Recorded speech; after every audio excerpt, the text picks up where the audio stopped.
ਬਹੁਤ ਬਹੁਤ ਧੰਨਵਾਦ ਤੁਹਾਡਾ, ਤੁਸੀਂ ਸਾਨੂੰ ਟਾਈਮ ਦਿੱਤਾ। ਧੰਨਵਾਦ ਤੁਹਾਡਾ, ਧੰਨਵਾਦ। ਸਾਨੂੰ ਪਲੀਜ਼ ਸਭ ਤੋਂ ਪਹਿਲਾਂ ਆਪਣੇ ਲਫ਼ਜ਼ਾਂ 'ਚ ਦੱਸਿਓ ਕਿ ਜੋ ਫਿਲਮ ਸਰਦਾਰ ਜੀ ਆ ਰਹੀ ਆ ਉਹਦੇ ਬਾਰੇ ਸਾਨੂੰ ਦੱਸਿਓ ਕਿ ਕੀ ਉਸ ਦੀ ਸਟੋਰੀ ਲਾਈਨ ਕੀ ਆ, ਉਹਦੀ ਮੈਸੇਜ ਕੀ ਆ ਫਿਲਮ ਦਾ। ਨਹੀਂ, ਮੈਸੇਜ ਕੁਛ ਨਹੀਂ ਇਸ ਫਿਲਮ 'ਚ। ਫੈਂਟਸੀ ਫਿਲਮ ਆ ਜਿਹੜੀ ਪੰਜਾਬ 'ਚ ਪਹਿਲਾਂ ਕਦੇ ਨਹੀਂ ਸੀ ਬਣੀ। ਹਾਲੀਵੁੱਡ 'ਚ ਫਿਲਮਾਂ ਬਣਦੀਆਂ ਬੱਚਿਆਂ ਲਈ, Harry Potter, Paris of Caribbean, ਵੱਡਿਆਂ ਲਈ ਵੀ ਬਣਦੀ ਆ। ਫੈਂਟਸੀ ਤੁਸੀਂ ਸੋਚਦੇ ਆ ਜਿੱਦਾਂ ਕਹਾਣੀਆਂ ਸਾਨੂੰ ਵੱਡੇ ਸੁਣਾਉਂਦੇ ਆ, ਕਈ ਵਾਰੀ ਉਹ ਸੱਚ ਨਹੀਂ ਹੁੰਦੀਆਂ, ਜ਼ਰੂਰੀ ਨਹੀਂ ਸੱਚ ਹੋਵੇ। ਕੁਝ ਕਹਾਣੀਆਂ ਸੱਚ ਹੁੰਦੀਆਂ, ਕੁਝ ਕਹਾਣੀਆਂ ਸੱਚ ਨਹੀਂ ਹੁੰਦੀਆਂ, ਫੈਂਟਸੀ ਹੁੰਦੀ ਆ ਤੁਹਾਡੀ। ਸੋ ਪੰਜਾਬੀ 'ਚ ਕੋਈ ਫੈਂਟਸੀ ਮੂਵੀ ਨਹੀਂ ਸੀ ਬਣੀ। ਸੋ ਮੈਂ ਟਰਾਈ ਕਰਦੇ ਸੀ ਅਸੀਂ ਕਿ ਫੈਂਟਸੀ ਮੂਵੀ ਬਣਾਈ ਜਾਵੇ। ਸੋ ਇਹਦੀ ਜਿਹੜੀ ਕਹਾਣੀ ਆ ਉਹ ਸਾਰੀ ਕਾਲਪਨਿਕ ਹੈ, ਜਿਹਦਾ ਸੱਚਾਈ ਨਾਲ ਕੋਈ ਸੰਬੰਧ ਨਹੀਂ ਜ਼ਿਆਦਾ। ਬਸ ਬੱਚਿਆਂ ਲਈ, ਫੈਮਲੀਜ਼ ਲਈ। ਹਾਂ, ਇਹ ਜ਼ਰੂਰ ਹੈ ਕਿ ਫੈਮਲੀਜ਼ 'ਚ ਬਹਿ ਕੇ ਦੇਖ ਸਕਦੇ ਹੋ ਤੁਸੀਂ, ਔਰ ਬੱਚਿਆਂ ਲਈ, ਫੈਮਲੀਜ਼ ਲਈ, ਯੰਗਸਟਰਸ ਲਈ ਫਿਲਮ ਹੈ। ਬਿਨਾਂ ਕੁਝ ਗਿਵ ਅਵੇ ਕਰਨ ਤੋਂ ਤੁਸੀਂ ਥੋੜ੍ਹਾ ਸਾਨੂੰ ਦੱਸਿਓ ਸਟੋਰੀ ਲਾਈਨ ਦਾ ਕੀ ਹੋ ਰਿਹਾ ਇਸ ਫਿਲਮ ਦੇ ਵਿੱਚ। ਜ਼ਿਆਦਾ ਸਟੋਰੀ ਲਾਈਨ ਤਾਂ ਮੈਂ ਸੌਰੀ ਨਹੀਂ ਦੱਸ ਪਾਊਂਗਾ, ਕਿਉਂਕਿ ਪ੍ਰੋਡਿਊਸਰ ਵੀ ਇੱਥੇ ਗੁੱਸਾ ਕਰਦੇ ਆ ਵੀ ਤੁਸੀਂ ਸਟੋਰੀ ਲਾਈਨ ਦੱਸੀ ਜਾਂਦਾ, ਕਿਉਂਕਿ ਸਾਰਿਆਂ ਨੇ 26 ਤਰੀਕ ਨੂੰ ਇੰਜੋਏ ਕਰਨਾ। ਉਹਨਾਂ ਕੇ ਦੱਸੋ ਕਿ ਕੀ ਐਕਸਪੈਕਟ ਕਰ ਰਹੇ ਆ। ਬਸ ਇੰਜੋਏ ਐਕਸਪੈਕਟ ਕਰਨ ਕਿ ਉਹਨਾਂ ਨੂੰ ਐਂਟਰਟੇਨ ਹੋਣਗੇ ਸਾਰੇ। ਠੀਕ ਹੈ ਜੀ। ਤੇ ਤੁਹਾਡਾ ਇਹ 'ਚ ਲੀਡ ਰੋਲ ਆ ਮੇਲ ਐਕਟਰ ਦਾ। ਹਾਂਜੀ। ਤਾਂ ਤੁਸੀਂ ਇਹ ਦੱਸਿਓ ਕਿ ਇਸ ਫਿਲਮ ਵਿੱਚ ਤੁਹਾਨੂੰ ਕੀ ਦੱਸਿਆ ਸੀ ਕਿ ਤੁਸੀਂ ਚਾਹੁੰਦੇ ਸੀ ਕਿ ਹਾਂ I am behind this project, ਮੈਂ ਨਾਲ ਲੱਗੂੰਗਾ। ਸਟੋਰੀ ਬੇਸਿਕ, ਇਹ ਮੈਂ ਸਟੋਰੀ ਪਹਿਲੀ ਵਾਰ ਸੁਣੀ ਸੀ। ਬਾਲੀਵੁੱਡ 'ਚ ਵੀ ਇੱਦਾਂ ਦਾ ਸਬਜੈਕਟ ਘੱਟ ਬਣਦੇ ਆ। ਜ਼ਿਆਦਾਤਰ ਡਰ ਲੱਗਦਾ ਕਿ ਜਿਹੜੀ ਚੀਜ਼ ਹੈ ਨਹੀਂ ਉਹਦੇ 'ਤੇ ਜਦੋਂ ਮਨੀ ਇਨਵੈਸਟ ਕਰਦੇ ਆ ਤਾਂ ਡਰ ਲੱਗਦਾ ਪ੍ਰੋਡਿਊਸਰਸ ਨੂੰ ਵੀ, ਜਿਹੜੀ ਚੀਜ਼ ਹੈ ਹੀ ਨਹੀਂ। ਤੋ ਬਟ ਇੱਦਾਂ ਦਾ ਐਕਸਪੈਰੀਮੈਂਟ ਪੰਜਾਬੀ ਫਿਲਮ 'ਚ ਨਹੀਂ ਸੀ ਹੋਇਆ। ਤੋ ਮੈਂ ਕਿਹਾ ਚਲੋ ਸਾਰੀਆਂ ਫਿਲਮਾਂ ਹਰ ਤਰ੍ਹਾਂ ਦੀਆਂ ਕੀਤੀਆਂ, ਅਤੇ ਅਸੀਂ ਰੋਮ-ਕੌਮ ਮੂਵੀਜ਼ ਕੀਤੀਆਂ, ਜੱਟ ਐਂਡ ਜੂਲੀਅਟ ਸੀਰੀਜ਼। ਉਸ ਤੋਂ ਬਾਅਦ ਪੰਜਾਬ 1984 ਪੀਰੀਅਡ ਫਿਲਮ ਸੀਗੀ, ਅਤੇ ਹੁਣ ਇੱਕ ਫੈਂਟਸੀ ਫਿਲਮ ਬਣਾਉਣ ਦੀ ਟਰਾਈ ਕੀਤੀ ਹੈ। ਬਾਕੀ ਮਹਾਰਾਜ ਦੇ ਹੱਥ। ਫੈਂਟਸੀ ਫਿਲਮ ਦਾ ਜਿਵੇਂ ਤੁਸੀਂ ਹੁਣ ਆਲਰੇਡੀ ਥੋੜ੍ਹਾ ਕੁਝ ਕਹਿ ਲਿਆ, ਇਹ 'ਤੇ ਥੋੜ੍ਹਾ ਹੋਰ ਸਾਨੂੰ ਦੱਸਿਓ ਕਿ ਇਸ ਫਿਲਮ ਦਾ ਲਾਭ ਕੀ ਹੈ ਪੰਜਾਬ ਦੀ ਆਡੀਅנס ਲਈ, ਸਿਰਫ ਪੰਜਾਬ ਦੀ ਆਡੀਅנס ਲਈ। ਮੈਂ ਦੱਸਦਾ ਬਾਹਰਲੇ ਸੰਸਾਰ ਦੀ ਮੈਂ ਦੱਸਦਾ ਲਾਭ ਕੁਛ ਲਾਭ ਨਹੀਂ ਹੈ। ਲਾਭ ਲਈ ਜਿਹੜੀਆਂ ਲਾਭ ਲਈ ਚੀਜ਼ਾਂ ਕੀਤੀਆਂ ਜਾਂਦੀਆਂ ਹੋਰ ਹੈ। ਇਹ ਇੰਟਰਟੇਨਮੈਂਟ ਬਿਜ਼ਨਸ ਆ। ਇਹ ਫਿਲਮ ਸਪੈਸ਼ਲੀ ਸਿਰਫ ਇੰਟਰਟੇਨਮੈਂਟ ਲਈ ਬਣਾਈ ਗਈ ਹੈ। ਕੋਈ ਲਾਭ ਨਹੀਂ ਹੈ ਕਿਸੇ ਨੂੰ ਇਹਦਾ। ਤੁਸੀਂ ਹਾਂ ਜਦ 2 ਘੰਟੇ ਬੈਠੋਗੇ ਤਾਂ ਤੁਹਾਡਾ ਮਨ ਹੌਲਾ ਹੋਊਗਾ, ਤੁਸੀਂ ਖੁਸ਼ ਹੋਵੋਗੇ। ਉਹ 'ਚ ਵੀ ਕੁਝ ਲਾਭ ਪਰ ਬੰਦੇ ਨੂੰ ਮਿਲਦਾ। ਜੇ ਐਂਟਰਟੇਨ ਹੁੰਦਾ ਉਹ ਵੀ ਇੱਕ ਲਾਭ। ਹਾਂ, ਲਾਭ ਚਲੋ ਤੁਸੀਂ ਉਹਨੂੰ ਇਸ ਚੀਜ਼ ਨੂੰ ਇੱਦਾਂ ਲੈ ਲਓ ਕਿ ਤੁਸੀਂ ਤੁਹਾਡੀ ਰੂਹ ਖੁਸ਼ ਹੋਊਗੀ ਦੇਖ ਕੇ। ਹਾਂ, ਇਹ ਕਿਉਂ ਇੰਪੋਰਟੈਂਟ ਚੀਜ਼ ਹੈ ਪੰਜਾਬੀ ਆਡੀਅנס ਲਈ? ਨਹੀਂ ਭਾਜੀ, ਦੇਖੋ ਇੰਪੋਰਟੈਂਟ ਮੈਂ ਉਹੀ ਦੱਸਦਾ ਕਿ ਇੰਪੋਰਟੈਂਟ ਕੋਈ ਸਬਜੈਕਟ ਆ, ਇੰਪੋਰਟੈਂਟ ਬਣਨਾ ਚਾਹੀਦਾ, ਕੁਛ ਬਣਨਾ। ਇਹ ਜਿਹੜੀ ਫਿਲਮ ਆ ਇਹ ਸਿਰਫ ਤੇ ਸਿਰਫ ਤੁਹਾਡੀ ਰੂਹ ਦੇ ਸਕੂਨ ਦੇ ਲਈ, ਤੁਸੀਂ ਇੰਜੋਏ ਕਰੋ ਜਾ ਕੇ, ਕੁਛ ਲਾਭ ਸੋਚ ਕੇ ਨਾ ਜਾਇਓ। ਠੀਕ ਹੈ। ਮੈਂ ਐਵੇਂ ਝੂਠਾ ਕਹੀ ਜਾਵਾਂ ਬਈ ਇਹਦੇ 'ਚ ਆਹ ਸਿੱਖਿਆ ਹੈ, ਇੱਦਾਂ ਹੈ। ਕੁਛ ਲਾਭ ਸੋਚ ਕੇ ਨਾ ਜਾਇਓ, ਸਿਰਫ ਐਂਟਰਟੇਨਮੈਂਟ ਆ। ਮੈਂ ਹੋਰ ਤਰੀਕੇ ਨਾਲ ਕੁਐਸਚਨ ਪੁੱਛਣ ਦੀ ਕੋਸ਼ਿਸ਼ ਕਰਦਾ। ਪੁੱਛੋ। ਆਪਾਂ ਇਸ ਫਿਲਮ ਨੂੰ ਪੇਸ਼ ਕਰਕੇ ਪੰਜਾਬੀ ਜਿਹੜਾ ਬੰਦਾ ਜਾਏਗਾ ਇਹਨੂੰ ਦੇਖਣ ਲਈ ਖੁਸ਼ ਹੋਏਗਾ, ਐਂਟਰਟੇਨ ਹੋਏਗਾ, ਤੇ ਤੁਸੀਂ ਆਪ ਕਹਿ ਕੇ ਹਟਿਆ ਕਿ ਅੱਗੇ ਬਹੁਤਾ ਹੋਇਆ ਨਹੀਂ ਸੀ ਹੈਗਾ ਕਦੇ। ਠੀਕ ਹੈ ਜੀ, ਹੈ ਨਾ? ਤਾਂ ਇਸ ਟਾਈਪ ਆਫ ਫਿਲਮ ਬਹੁਤੀ ਨਹੀਂ ਬਣੀ ਹੈਗੀ, ਜੇ ਕਦੇ ਬਣੀ ਵੀ ਹੈਗੀ ਆ। ਇਹ ਕਿਉਂ ਫਿਰ ਇੰਪੋਰਟੈਂਟ ਆ ਉਸ ਆਡੀਅנס ਲਈ ਟੂ ਹੈਵ ਦੈਟ ਐਕਸਪੀਰੀਅੰਸ? ਮੈਂ ਇੰਗਲਿਸ਼ ਥੋੜਾ ਟ੍ਰਿਪ ਕਰ ਦੂੰਗਾ। Why is it important for people to have that experience in the cinema? Important ਕੁਛ ਨਹੀਂ ਹੈ ਭਾਜੀ, ਕੋਈ ਇੰਨਾ ਜ਼ਿਆਦਾ ਇੰਪੋਰਟੈਂਟ ਕੁਛ ਨਹੀਂ ਹੈ। ਮੈਂ ਜਸਟ ਸਿਰਫ ਐਂਟਰਟੇਨਮੈਂਟ ਲਈ ਬਣਾਈ ਹੈ ਫਿਲਮ। ਇੰਨਾ ਇੰਪੋਰਟੈਂਟ ਕੁਛ ਨਹੀਂ ਹੈ। ਪਰ ਓਕੇ, ਮੈਂ ਇਹ ਤਾਂ ਤੁਹਾਨੂੰ ਕਹਿੰਦਾ ਮੇਰੀ ਟ੍ਰਾਂਸਲੇਸ਼ਨ ਦੀ ਥੋੜੀ ਗਲਤ ਹੋ ਜਾਂਦੀ ਹੈ ਨਾ। ਐਂਟਰਟੇਨਮੈਂਟ ਵੀ ਇੰਪੋਰਟੈਂਟ ਚੀਜ਼ ਹੁੰਦੀ ਹੈ ਬੰਦੇ ਦੀ ਲਾਈਫ 'ਚ। ਹਾਂ, ਹੈ ਨਾ? ਸਿਰਫ ਸਾਰੇ ਟਾਈਮ ਕਿਸੇ ਮੁੱਦੇ ਤੇ ਲੱਗੇ ਰਹਿਣਾ ਜਾਂ ਆਪਣੀ ਲਾਈਫ 'ਚ ਲੱਗੇ ਰਹਿਣਾ, ਨੌਕਰੀ 'ਚ ਲੱਗੇ ਰਹਿਣਾ 9 ਤੋਂ 5। ਐਂਟਰਟੇਨਮੈਂਟ ਦੀ ਬਹੁਤ ਵਧੀਆ ਗੱਲ ਹੈ, ਵਧੀਆ ਗੱਲ ਤੁਸੀਂ ਕਰ ਰਹੇ। ਹਾਂ, ਮੈਂ ਇਹ ਤੁਹਾਡੇ ਮੂੰਹੋਂ ਅਸੀਂ ਸੁਣਨਾ ਚਾਹੁੰਦੇ ਹਾਂ ਕਿ why you think that's important. ਕਿਉਂਕਿ ਦੇਖੋ ਸਾਡੀ ਲਾਈਫ ਪ੍ਰੋਬਲਮਸ ਆ, ਸਾਰਿਆਂ ਦੀ ਲਾਈਫ 'ਚ ਕੁਝ ਨਾ ਕੁਝ ਚੱਲੀ ਜਾਂਦੀਆਂ, ਅਤੇ ਕੋਈ ਆ ਕੇ 2 ਘੰਟੇ ਦੇਖ ਕੇ ਹੱਸ ਖੇਡ ਲਊਗਾ, ਕਿਸੇ ਦੇ ਲਾਈਫ ਦੇ ਵਿੱਚੋਂ 2 ਘੰਟੇ ਵਧੀਆ ਲੰਘ ਜਾਣਗੇ, ਤਾਂ ਇਹ ਮਾੜੀ ਗੱਲ ਵੀ ਹੈ ਨਹੀਂ, ਚੰਗੀ ਗੱਲ ਹੀ ਆ। ਉਹਦਾ ਇਹ ਹੋਏਗਾ ਮੇ ਵੀ ਸ਼ਾਇਦ ਮੈਂ ਤੁਹਾਡੇ, ਕਿਉਂਕਿ ਮੇਰੀ ਵੀ ਅੰਗਰੇਜ਼ੀ ਕਮਜ਼ੋਰ ਆ, ਤਾਂ ਮੇ ਵੀ ਮੈਂ ਗੈਟ ਕਰ ਗਿਆ ਤੁਹਾਡਾ ਪੁਆਇੰਟ, ਅਤੇ ਮੈਂ ਸ਼ਾਇਦ ਆਨਸਰ ਦੇ ਦਿੱਤਾ। ਨਹੀਂ, ਹੁਣ ਤੁਸੀਂ ਦਿੱਤਾ। ਅੱਛਾ, ਮੈਂ ਸੌਰੀ ਚਾਹੂੰਗਾ ਕਿਉਂਕਿ ਮੇਰੀ ਇੰਗਲਿਸ਼ ਪ੍ਰੋਬਲਮ ਆ, ਅਤੇ ਕਈ ਵਾਰ ਮੈਨੂੰ ਗੱਲਾਂ ਸਮਝ ਨਹੀਂ ਆਉਂਦੀਆਂ, ਅਤੇ ਤੁਸੀਂ ਦੁਬਾਰਾ ਪੁੱਛ ਲਿਓ, ਮੈਂ ਤੁਹਾਨੂੰ ਦੁਬਾਰਾ ਦੱਸ। ਕੋਈ ਗੱਲ ਨਹੀਂ, ਮੈਂ ਤੁਹਾਨੂੰ ਪਹਿਲਾਂ ਕਿਹਾ ਸੀ ਮੇਰੀ ਪੰਜਾਬੀ ਬਹੁਤ ਕਮਜ਼ੋਰ ਹੈ। ਨਹੀਂ, ਕੋਈ ਗੱਲ ਨਹੀਂ, ਦੁਆ ਦਾ ਤਾਂ ਸਾਡਾ ਚੱਲ ਜਾਣਾ ਕੰਮ, ਹੋ ਜਾਣੀ ਗੱਲ ਹੋ ਜਾਣੀ। ਹਾਂ, ਤਾਂ ਫਿਲਮ ਦੀ ਜਿਵੇਂ ਤੁਹਾਡੀ ਐਕਸਪੈਕਟੇਸ਼ਨ ਹੁਣ ਫਿਊਚਰ 'ਚ ਕੀ ਹੋ ਸਕਦਾ ਕਿ ਇਸ ਫਿਲਮ ਦੇ ਮਗਰ ਲੱਗ ਕੇ ਤਾਂ ਨਾ ਕਹਿੰਦੇ, ਪਰ ਇਸ ਫਿਲਮ ਨੂੰ ਵੇਖ ਕੇ ਹੋਰ ਫਿਲਮ ਮੇਕਰ ਤੁਹਾਡੇ ਖਿਆਲ 'ਚ ਜਾਂ ਹੋਰ ਪ੍ਰੋਡਿਊਸਰ ਕੋਸ਼ਿਸ਼ ਕਰਨਗੇ ਕਿ ਇੱਧਰਲੇ ਥਾਂ ਤੇ ਬਜਟ ਵੀ ਲਾਉਣ ਕਿ ਨੌਨ ਸਟੈਰੀਓਟਿਪੀਕਲ ਟਾਈਪ ਆਫ ਫਿਲਮ ਬਣਿਆ ਜਾਵੇ ਪੰਜਾਬ 'ਚ? ਸ਼ਾਇਦ ਹੋ ਸਕਦਾ, ਜੇ ਚੱਲ ਗਈ ਫਿਰ ਤਾਂ ਹੋ ਸਕਦਾ। ਜੇ ਨਾ ਚੱਲੇ ਤਾਂ ਯੂ ਥਿੰਕ ਪ੍ਰੋਡਿਊਸਰਾਂ ਨੇ ਬੈਕ ਆਫ ਕਾਫੀ ਹੋ ਜਾਣਾ? ਫੇਰ ਅਗਲਾ ਕਿਉਂ ਰਿਸਕ ਲਊਗਾ ਇਦਾਂ ਦੀ ਚੀਜ਼ ਤੋਂ? ਪਰ ਮਹਾਰਾਜ ਨਾ ਕਰਨ ਵੀ ਨਾ ਚੱਲੇ, ਸਾਰਾ ਕੁਝ ਪੋਜ਼ਿਟਿਵ ਹੋਵੇ।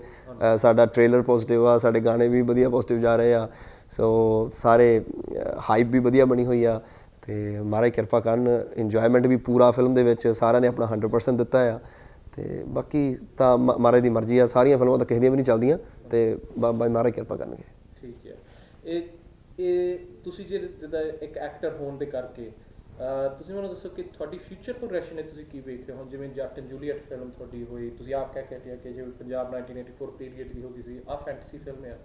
ਤੁਸੀਂ ਕੋਈ ਇਸੇ ਰਸਤੇ ਤੇ ਵੀ ਤੁਰ ਰਹੇ ਹੋ ਜਾਂ ਇਸ ਤਰ੍ਹਾਂ ਦੀ ਪਲਾਨ ਨਹੀਂ ਬਣਾਈ ਹੈਗੀ ਕਿ ਕਿਹੜੀ ਫਿਲਮ ਆਵੇਗੀ, ਕੀ ਕਰਾਂਗੇ? ਕੁਛ ਪਲਾਨ ਨਹੀਂ ਬਣਾਈ, ਕਿਉਂਕਿ ਮੈਂ ਐਕਟਰ ਤਾਂ ਹੈ ਨਹੀਂ, ਮੈਂ ਤਾਂ ਸਿੰਗਰ ਹਾਂ, ਤੇ ਇਹ ਤਾਂ ਬਾਈ ਚਾਂਸ ਮੇਰੀ ਲਾਈਫ 'ਚ ਹੋ ਗਿਆ। ਸੋ ਮੈਂ ਚਾਹੁੰਦਾ ਕਿ ਮੈਂ ਸਾਰੇ ਤਰ੍ਹਾਂ ਦੇ ਰੋਲ ਕਰਾਂ, ਹਰ ਤਰ੍ਹਾਂ ਦੇ, ਕਿਉਂਕਿ ਮੈਂ ਟਰਬਨ ਬੰਦਾ ਤਾਂ ਥੋੜ੍ਹਾ ਮੇਰੇ ਲਈ ਟਫ ਜ਼ਰੂਰ ਹੁੰਦਾ ਕਿ ਤੁਸੀਂ ਇੱਕਦਮ ਹਰ ਤਰ੍ਹਾਂ ਦਾ ਰੋਲ ਨਹੀਂ ਕਰ ਸਕਦੇ ਹੈਗੇ, ਤੇ ਕਿਉਂਕਿ ਤੁਹਾਨੂੰ ਕਹਿੰਦੇ ਉਹ ਤੂੰ ਇੱਦਾਂ ਕਿੱਦਾਂ ਕਰ ਦਿੱਤਾ ਹੈ ਨਾ। ਸੋ ਬਟ ਫਿਰ ਵੀ ਮੈਂ ਟਰਾਈ ਕਰਦਾ ਕਿ ਮੈਂ ਅੱਡ ਤਰ੍ਹਾਂ ਦੇ ਰੋਲ ਕਰਾਂ। ਮੈਂ ਇਹ ਵੀ ਸਾਰਿਆਂ ਨੂੰ ਰਿਕੁਐਸਟ ਕਰੂੰਗਾ ਕਿ ਇੱਕ ਆਰਟਿਸਟ ਆ, ਉਹਨੇ ਚੋਰ ਵੀ ਬਣਨਾ, ਸਾਧ ਵੀ ਬਣਨਾ, ਹਰ ਤਰ੍ਹਾਂ ਦਾ ਰੰਗਮੰਚ ਆ ਜਿਹੜਾ ਹੋਣ ਵਾਲਾ ਆ। ਸੋ ਪਰਸਨਲ ਨਾ ਲੈ ਕੇ ਤੇ ਉਹ ਇੰਜੋਇਮੈਂਟ, ਕਿਉਂਕਿ ਮੇਰਾ ਫੀਲਡ ਜਿਹੜਾ ਆ ਉਹ ਐਂਟਰਟੇਨਮੈਂਟ ਫੀਲਡ ਆ, ਸੋ ਮੈਂ ਜਸਟ ਐਂਟਰਟੇਨ ਹੀ ਕਰਨਾ ਚਾਹੁੰਦਾ ਸਾਰਿਆਂ ਨੂੰ। ਸੋ ਮੈਂ ਕੁਛ ਇੱਦਾਂ ਸੋਚਿਆ ਨਹੀਂ ਕਿ ਮੈਂ ਇੱਦਾਂ ਦੀਆਂ ਫਿਲਮਾਂ ਕਰਨੀਆਂ, ਇੱਦਾਂ ਦੀਆਂ ਕਰਨੀਆਂ। ਮੈਂ ਜੀ ਚਾਹੁੰਦਾ ਵੀ ਕਦੇ ਆਹ ਕਰਨਾ ਤਾਂ ਕਦੇ ਆਹ ਕਰਨਾ, ਇੱਦਾਂ ਹੋਵੇ। ਜਦੋਂ ਪ੍ਰੋਜੈਕਟ ਆ ਜਾਂਦੇ ਤੁਹਾਡੇ ਸਾਹਮਣੇ, ਤੁਸੀਂ ਆਪ ਸੋਚ ਕੇ ਦੇਖਦੇ ਹੋ ਕਿ ਕਿਹੜਾ ਪ੍ਰੋਜੈਕਟ ਠੀਕ ਲੱਗਾ, ਉੱਧਰ ਨੂੰ ਜਾਣਾ। ਹਾਂਜੀ, ਤਾਂ ਹੈ ਤਾਂ ਦੋਨੇ ਮਿਊਜ਼ਿਕ ਤੇ ਐਕਟਿੰਗ ਦੋਨੇ ਐਂਟਰਟੇਨਮੈਂਟ ਇੰਡਸਟਰੀ ਦੇ ਇਕੱਠੀ ਹੈ, ਲੇਕਿਨ ਇਹਦੀ ਸਕਿੱਲ ਸੈਟ ਕਾਫੀ ਡਿਫਰੈਂਟ ਹੁੰਦੀ ਹੈ ਤੇ ਮਿਹਨਤ ਕਾਫੀ ਲਾਉਣੀ ਪੈਂਦੀ ਹੈ। ਇਸ ਰੀਜ਼ਨ ਲਈ ਮਿਊਜ਼ੀਸ਼ੀਅਨ ਜਿਵੇਂ ਐਲਬਮ 1.5 ਸਾਲ ਲੱਗ ਜਾਂਦਾ, ਕਈ ਵਾਰੀ 2 ਸਾਲ ਬਹੁਤ ਟਾਈਮ ਲੱਗ ਜਾਂਦਾ। ਹਾਂਜੀ, ਤਾਂ ਐਕਟਿੰਗ ਤੇ ਵੀ ਕਾਫੀ ਜ਼ੋਰ ਲੱਗ ਜਾਂਦਾ, ਕਾਫੀ ਟਾਈਮ ਲੱਗ ਜਾਂਦਾ, ਸਮਾਂ ਲੱਗ ਜਾਂਦਾ। ਤੁਸੀਂ ਇਸ ਫੀਲਡ ਵੱਲ ਕੀ ਸੋਚ ਕਰ ਰਹੇ ਆਪਣੇ ਆਪ ਤੇ? ਤੁਸੀਂ ਕਾਫੀ ਕ੍ਰਿਟੀਕਲ ਵੀ ਹੁੰਦੇ ਆ ਜਦੋਂ ਫਿਲਮ ਵੇਖ ਰਹੇ ਆ ਕਿ ਹਾਂ ਹੁਣ ਅਗਾਂਹ ਨੂੰ ਮੈਨੂੰ ਇਹ ਸੋਚਣਾ ਪੈਣਾ ਕਿ ਆਹ ਸਕਿੱਲ ਮੈਨੂੰ ਸਿੱਖਣੀ? ਬਹੁਤ ਜ਼ਿਆਦਾ, ਹਾਂਜੀ ਬਹੁਤ ਜ਼ਿਆਦਾ। ਮੈਂ ਹੁਣ ਇੱਕ ਫਿਲਮ ਸ਼ੂਟ ਕੀਤੀ ਹੈ ਉੜਤਾ ਪੰਜਾਬ, ਤੇ ਉਸ ਤੋਂ ਬਾਅਦ ਜਦੋਂ ਮੈਂ ਸਰਦਾਰ ਜੀ ਦੇਖੀ, ਮੈਂ ਕਿਹਾ ਲੈ ਯਾਰ ਆਹ ਮੈਂ ਕੀ ਕੀਤਾ, ਇੱਥੇ ਕੀਤਾ, ਇਹਨੂੰ ਮੈਂ ਇੱਥੇ ਬੈਟਰ ਕਰ ਸਕਦਾ ਸੀ, ਉਹ ਹੋਇਆ ਕੀਤਾ। ਤੇ ਉਹ ਪਹਿਲਾਂ ਤਾਂ ਮੈਨੂੰ ਪਤਾ ਨਹੀਂ ਸੀ ਲੱਗਦਾ, ਹੁਣ ਜੇ ਮੈਨੂੰ ਪਤਾ ਲੱਗਾ ਸ਼ਾਇਦ ਤੁਸੀਂ ਕੰਮ ਕਰਦੇ ਕਰਦੇ, ਇੱਕ ਤਾਂ ਹੁੰਦਾ ਸਿੱਖ ਕੇ ਆਉਣਾ, ਇੱਕ ਹੁੰਦਾ ਕੰਮ ਕਰਦੇ ਕਰਦੇ ਮਹਾਰਾਜ ਤੁਹਾਨੂੰ ਮੌਕਾ ਦੇ ਦੇ ਵੀ ਚੰਗਾ ਤੂੰ ਕਰੀ ਵੀ ਜਾ, ਗਰੋਥ ਵੀ ਹੋ ਜਾਊਗੀ ਸ਼ਾਇਦ। ਤੇ ਡੈਫੀਨੇਟਲੀ ਮੈਂ ਆਪਣੀਆਂ ਗਲਤੀਆਂ ਦੇਖਦਾ ਹੀ ਰਹਿੰਦਾ, ਤੇ ਕਈ ਵਾਰੀ ਮੈਂ ਜ਼ਿਆਦਾ ਹੋ ਜਾਂਦਾ, ਤੇ ਮੇਰੇ ਪ੍ਰੋਡਿਊਸਰ ਡਾਇਰੈਕਟਰ ਕਹਿੰਦੇ ਆ ਵੀ ਤੂੰ ਹੁਣ ਓਵਰ ਸੋਚ ਰਿਹਾ, ਇੰਨਾ ਨਾ ਸੋਚ, ਤੇ ਹੁਣ ਤੂੰ ਜ਼ਿਆਦਾ ਸੋਚ ਰਿਹਾ। ਪਰ ਮੈਂ ਹਰ ਐਂਗਲ ਤੋਂ ਸੋਚਦਾ, ਹਰ ਐਂਗਲ ਤੋਂ। ਤੇ ਕਈ ਵਾਰੀ ਪਰ ਤੁਹਾਡੀ ਆਪਣੀ ਸੋਚ ਆ, ਕਈ ਵਾਰੀ ਉਨੀ ਖੁੱਲੀ ਨਹੀਂ ਹੁੰਦੀ ਹਲੇ, ਤੇ ਕਈ ਵਾਰੀ ਨਹੀਂ ਪਤਾ ਲੱਗਦਾ ਭਾਜੀ। ਇਸ ਫਿਲਮ ਵਿੱਚ ਹੁਣ ਸਰਦਾਰ ਜੀ ਤੁਸੀਂ ਤੁਹਾਡੇ ਨਾਲ ਵੀ ਕੋਈ ਹੁੰਦਾ ਹੈ, ਜਿਵੇਂ ਕੋਈ ਐਕਟਿੰਗ ਕੋਚ ਹੋਏ, ਡਾਇਲੈਕਟ ਕੋਚ ਹੋਏ, ਜਾਂ ਇਸ ਰੂਪ ਦੇ ਕਿਸੇ ਨੂੰ ਨਾਲ ਤੁਸੀਂ ਰੱਖ ਰਹੇ ਹੋ, ਜਾਂ ਪੂਰੇ ਸਕ੍ਰਿਪਟ ਤੇ ਜ਼ੋਰ ਲਾ ਕੇ ਪਹਿਲਾਂ ਤਿਆਰੀ ਕਰਕੇ ਪਹੁੰਚਣਾ ਹੁੰਦਾ ਸੈੱਟ? ਨਹੀਂ, ਸਕਰੀਨ ਪਲੇ ਡਾਇਲੌਗਸ ਪਹਿਲਾਂ ਲੌਕ ਹੋ ਜਾਂਦੇ ਆ, ਫੇਰ ਹੀ ਤੁਸੀਂ ਸੈੱਟ ਤੇ ਪਹੁੰਚਦੇ ਆ। ਹਾਂ, ਤੇ ਸੈੱਟ ਦੇ ਨਾਲ ਫਿਰ ਡਾਇਰੈਕਟਰ ਤੋਂ ਪੂਰਾ ਤੁਸੀਂ ਹੁਣ ਇਸ ਫਿਲਮ 'ਚ ਰੋਹਿਤ ਜਗਰਾਜ ਤੁਹਾਡੇ ਨਾਲ ਸੀ, ਡਾਇਰੈਕਟਰ ਸਨ, ਉਹਨਾਂ ਤੋਂ ਕੀ ਤੁਸੀਂ ਸਿੱਖਿਆ ਲਈ ਇਸ ਫਿਲਮ ਬਣਾਉਂਦੇ ਆ? ਹਰ ਇੱਕ ਡਾਇਰੈਕਟਰ ਦਾ ਆਪਣਾ ਪੁਆਇੰਟ ਆਫ ਵਿਊ ਆ ਫਿਲਮ ਦੇ ਲਈ। ਜਦੋਂ ਸਟੋਰੀ ਪਿਕ ਕਰਦੇ ਆ, ਉਸ ਤੋਂ ਬਾਅਦ ਇਹ ਡਾਇਰੈਕਟਰ ਤੇ ਡਿਪੈਂਡ ਆ ਕਿ ਉਹ ਡਾਇਰੈਕਟਰ ਨੇ ਉਹਨੂੰ ਕਿੱਧਰ ਨੂੰ ਲੈ ਜਾਣਾ। ਸੋ ਰੋਹਿਤ ਭਾਈ ਦਾ ਟੈਕਨੀਕਲ ਜਿਹੜਾ ਐਂਗਲ ਆ ਉਹ ਬਹੁਤ ਜ਼ਿਆਦਾ ਸਟਰੋਂਗ ਹੈ। ਸੋ ਮੈਂ ਜਦੋਂ ਫਿਲਮ ਨੂੰ ਦੇਖਦਾ ਸੀ, ਮੈਂ ਹੋਰ ਹਿਸਾਬ ਨਾਲ ਦੇਖਦਾ ਸੀ। ਜਦੋਂ ਉਹਨਾਂ ਨੇ ਸ਼ੂਟ ਕੀਤਾ ਤਾਂ ਮੈਂ ਕਿਹਾ ਓਕੇ, ਮੈਂ ਇੱਦਾਂ ਨਹੀਂ ਸੀ ਸੋਚਿਆ, ਆਹ ਜ਼ਿਆਦਾ ਵਧੀਆ ਇਹਨਾਂ ਨੇ ਸੋਚਿਆ। ਸੋ ਮੈਂ ਇੱਕ ਵਾਰੀ ਚਲੇ ਗਏ ਅਸੀਂ ਔਨ ਸੈੱਟ, ਫਿਰ ਮੈਂ ਸਰੈਂਡਰ ਕਰ ਦਿੰਦਾ ਕਿ ਹੁਣ ਇਹ ਬੰਦਾ ਕੈਪਟਨ ਆ ਸ਼ਿਪ ਦਾ, ਇਹੀ ਚਲਾਏਗਾ। ਠੀਕ ਹੈ ਜੀ। ਤੁਸੀਂ ਇੰਨਾ ਸਾਨੂੰ ਦੱਸ ਦਿਓ ਕਿ ਸਰਦਾਰ ਜੀ ਬਿਨਾਂ ਸਟੋਰੀ ਗਿਵ ਅਵੇ ਕਰਨ ਤੋਂ, ਸਰਦਾਰ ਜੀ ਟਾਈਟਲ ਫਿਲਮ ਦੇ ਨਾਲ ਕਿਵੇਂ ਰਿਲੇਟਡ ਹੁੰਦਾ ਹੈ? ਤੁਹਾਡੇ ਕੈਰੈਕਟਰ ਦੇ ਮਗਰ ਹੀ ਆ? ਹਾਂ ਬਿਲਕੁਲ। ਮੈਂ ਆਪਣੀ ਪਰਸਨਲ ਤੁਹਾਨੂੰ ਦੱਸਦਾ ਗੱਲ। ਮੇਰਾ ਦਿੱਲੀ ਸ਼ੋਅ ਸੀਗਾ, ਤੇ ਮੁੰਡਾ ਸੀ ਇੱਕ ਸਰਦਾਰ, ਤੇ ਉਹ ਇਲ ਤਾਂ ਸ਼ਰਾਰਤਾਂ ਹੀ ਕਰਦੇ ਪਏ ਸੀ, ਤੇ ਮੈਂ ਉਹਨੂੰ ਕਿਹਾ ਮੈਂ ਸਰਦਾਰ ਨਾ ਬਈ, ਤੇ ਉਹ ਬਾਅਦ 'ਚ ਮੇਰੇ ਕੋਲ ਆਇਆ ਸ਼ੋਅ ਤੋਂ ਬਾਅਦ, ਕਹਿੰਦਾ ਯਾਰ ਭਾਈ ਸਾਰੇ ਮੁੰਡੇ ਖੜੇ ਤੇ ਮੈਨੂੰ ਸਰਦਾਰ ਕਿਆ ਇਕੱਲਾ ਜੀ ਕਹਿਣਾ ਚਾਹੀਦਾ ਸੀ ਤੁਹਾਨੂੰ। ਯਾਰ ਸਰਦਾਰ ਜੀ ਸੌਰੀ। ਤੋ ਇਹ ਮੇਰੀ ਪਰਸਨਲ ਮੇਰੇ ਨਾਲ ਹੋਈ ਸੀ ਚੀਜ਼। ਤੇ ਜਦੋਂ ਜਿਹੜੇ ਬੰਦੇ ਨੇ ਸਟੋਰੀ ਲਿਖੀ, ਉਹਨੇ ਮੈਨੂੰ ਕਿਹਾ ਵੀ ਫਿਲਮ ਦਾ ਨਾਮ ਹੈ ਸਰਦਾਰ ਜੀ, ਤਾਂ ਮੈਨੂੰ ਇੱਕਦਮ ਯਾਦ ਹੋਇਆ, ਉਹੀ ਦਿੱਲੀ ਵਾਲਾ ਇਨਸੀਡੈਂਟ ਯਾਦ ਆਇਆ ਕਿ ਮੈਂ ਰੋਂਗ ਬੋਲਿਆ, ਕੱਲਾ ਸਰਦਾਰ, ਉਹਨੂੰ ਜੀ ਕਹਿਣਾ ਚਾਹੀਦਾ ਸੀ। ਸਾਰੇ ਮੁੰਡੇ ਖੜੇ ਸੀ, ਉਹਦੇ ਫਰੈਂਡ ਵੀ ਸੀਗੇ, ਤੇ ਕਿਉਂਕਿ ਦਿੱਲੀ ਪੜ੍ਹਦਾ ਸੀ ਤਾਂ ਹੋਰ ਵੀ ਜਿਹੜੇ ਕਮਿਊਨਿਟੀ ਦੇ ਲੋਕ ਨਿਆਣੇ ਪੜ੍ਹਦੇ ਸੀ, ਤਾਂ ਉਹਨੂੰ ਵਧੀਆ ਨਹੀਂ ਲੱਗਾ ਕਿ ਮੈਂ ਉਹਨੂੰ ਕੱਲਾ ਸਰਦਾਰ ਕਿਹਾ। ਸੋ ਅਸੀਂ ਉਹ ਡਾਇਲੌਗਸ ਵੀ ਵਿੱਚ ਪਾਇਆ ਕਿ ਲੁੱਕ ਗੁੱਡ ਜਦੋਂ ਤੁਸੀਂ ਕਹਿੰਦਾ ਸਰਦਾਰ ਜੀ।